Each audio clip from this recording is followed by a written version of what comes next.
I feel like growing up surrounded by members sounds like the worst thing ever. Like that's No, it was good. all I know is when I came to BYU and I knew who I was, I knew what I believed in because I had been defending it every day of my entire life.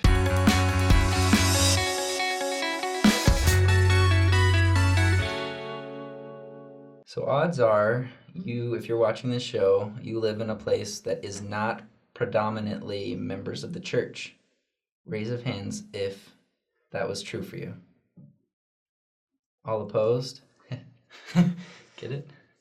A lot of you are growing up in you're living in different situations, and you want to live the gospel, or you want to learn about the gospel, or whatever. But it's like every place is unique. So we're kind of hoping that we can touch base on whether you're living around people who are in the church, or whether you live around people who aren't in the church, and we're gonna share our experiences, and maybe you can relate, and maybe we can give you some advice. Before we get into it, it's possible to be a very active member of the church in either situation, like whether you have a lot of support in your community or whether you don't. And there's unique challenges to each environment. Right. But like at the end of the day, you can still be like fully involved in the gospel either way. And we just want to like give like our experiences and also like maybe some tips, which probably more so from you than from me, but like I don't know. I feel like growing up surrounded by members sounds like the worst thing ever. Like that's no, it was good. All I know is when I came to BYU and I knew who I was, I knew what I believed in because I had been defending it every day of my entire life. That's really cool because I feel like people like me who grew up not like having a lot of friends outside the church, we get to college and we are so shocked that almost no one is like us. And it's like you have like these trials of faith where you're like, wait, this is what I've always known, and like this is what's normal to me, and it's not normal to them. Like, what's going on? So I think you're totally right about that. Well, it's interesting because I had a similar experience, but in the sense that people who were members, so I thought I would come and I thought I would be surrounded by people who were the same as me. But then I had friends who watched rated R movies and swore and drank caffeine. And I had a roommate who smoked pot. Okay, well that's actually not good. That is exactly. But and I was like, I thought we all believed the same thing, but we all went to church and took the sacrament. You know, we all. And granted, and some of those are like not things that are actually they're all bad. Terrible. But if you're a member of the church, you probably shouldn't be smoking pot and taking the sacrament. But I grew up in Junction City, Oregon. At the time, population 5,000. Now it's almost 10,000. It's grown a lot, right? So like each graduating class of high school is about like 100, just to give you an idea. Okay, so small. Yeah, so small, really small. but not tiny. You know, there's lots of small farming communities, and you have your rivalries between schools and all the stuff, you know. But I think I grew up with about 100 members attending my ward.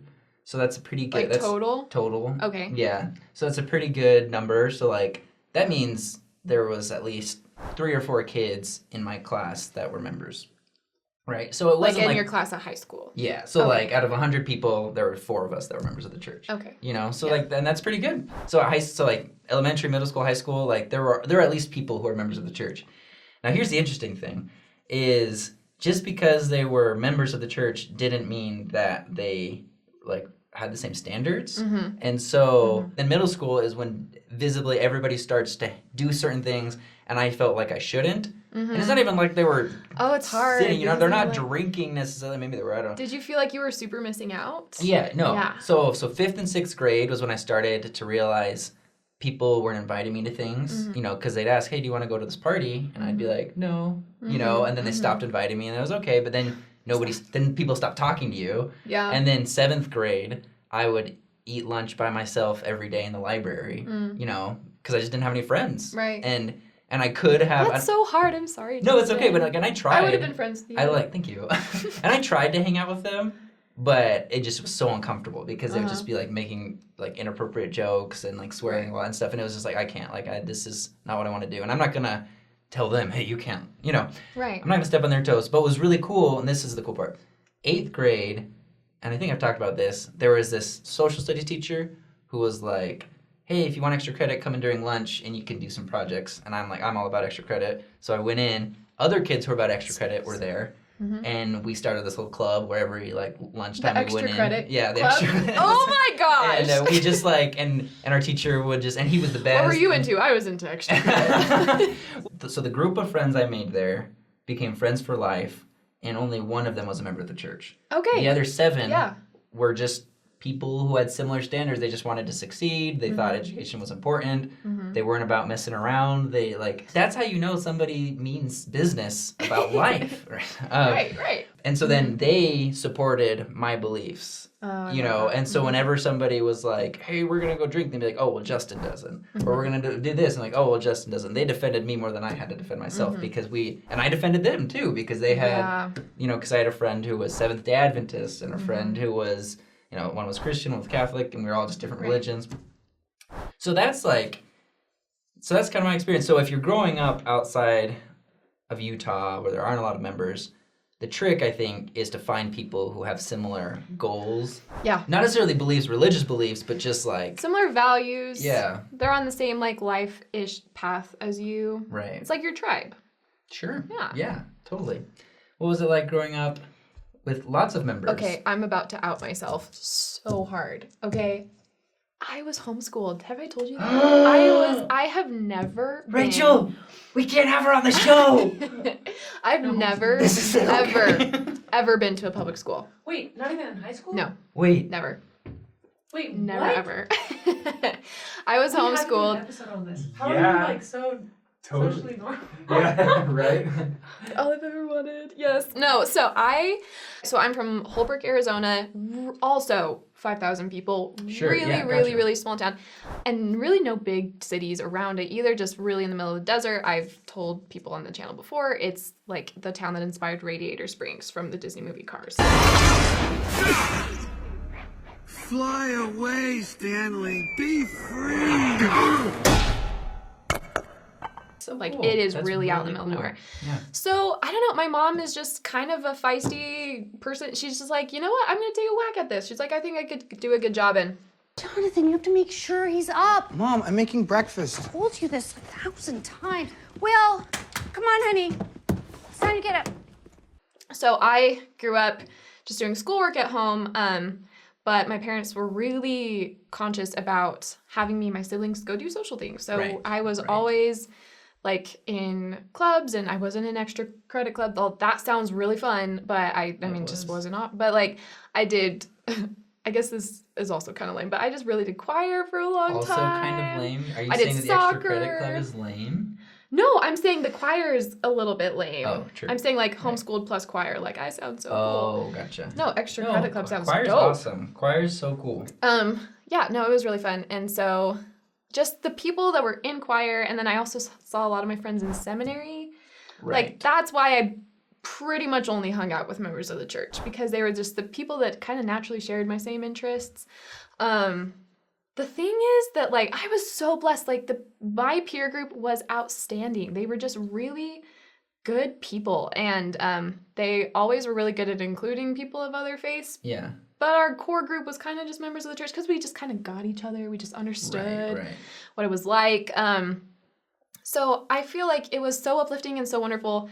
But I didn't really have a whole lot of exposure to other belief systems until I basically had to leave the nest, as it were, before I met people of other faiths and Right. really got to them. Although I did have a boyfriend that was not a member of the church, and it was quite the scandal. Everyone was talking about it. He Did was you get so great. excommunicated? Oh my gosh. I'm just kidding. That wouldn't happen. No, he- sorry. For people. He also just kind of he was also Christian, just had a like curiosity about the church, but we just vibed and we just liked each other. And he was like, kind of like you were saying, I love it when you have friends like that are outside the church that defend your values almost harder than you. Like, right. He was that type of person Yeah. that was like, we're not gonna like do anything that Sam's uncomfortable with, or like push her to do anything Well, she doesn't want because to do. it's a question of respect. Right. And you want to be with Right. people who understand that concept, Mm-hmm. which is very rare, like Right. unusually rare, Mm-hmm. these days, that you just respect someone else's beliefs. Right, and you like want them to have a good time hanging out with you, and Right. you want them to feel comfortable. I feel like that comes with maturity, hopefully. Right.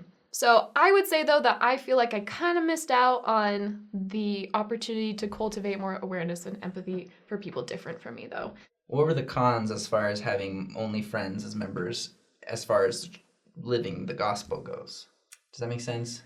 Or was it all daisies and There roses? were no cons as far as living the easy? gospel. My friends were so great and so and I know that sometimes when you're surrounded by only kids that are members of the church, sometimes they can actually be kind of a bad influence because they do want to like push the boundaries as far as possible. Right. I know like some of my friends, that's been their experience. That was not mine. It was cool to be good, like in my school and in my peer group. So as far as living the gospel, great. I think that community is actually kind of what helped us stay really excited and engaged in the gospel. So that was a really good thing. That's probably my biggest fear of raising kids in a community that are members of the church is like, because when I came to college, for example, I didn't drink caffeine, and I knew it wasn't a commandment, right? Mm-hmm. I had learned that. I wasn't ignorant of that, but I was like, I've made it this far. I probably don't need it. Mm-hmm. It's like, so it became a personal decision. Mm-hmm. And then all my friends at BYU, who were all members of the church, they would be like, here, have a Mountain Dew. And I was like, I don't want one. Why not?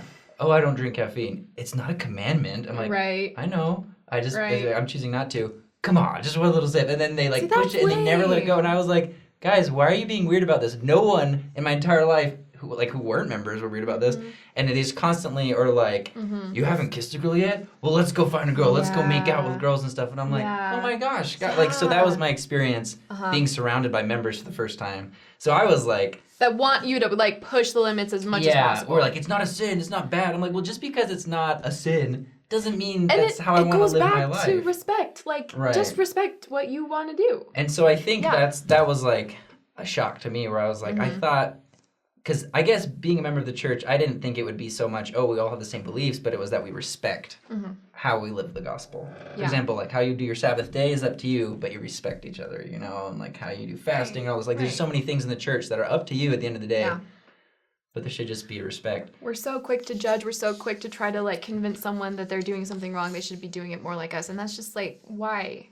Yeah. We need to stop that culture. And I think that that's in and out of the church. If someone is vulnerable enough to share with you one of their values, we should be building them up for that. If it's like a good thing, but it's different from us, that's okay. And we can get more comfortable being different. No matter where you're growing up, the key is to just find people who respect you. And if you like being by yourself and you're chill, then you're doing great. Just keep doing the right thing. But if you feel the need for community, because I think that's honestly the biggest thing people run into is getting in with the wrong crowd. Right. You know? You don't have to compromise. Like, just invest in quality people. That respects you. That's all you need. They're not going to religion shame you, probably. I don't know. Cats are nasty. I love cats, but I mean, like, they have personalities. Thanks for watching, guys. We hope this helps, and please leave in the comments any questions or your experience, you know, where you're growing up or where you're living. And please like and subscribe to the channel. And bye.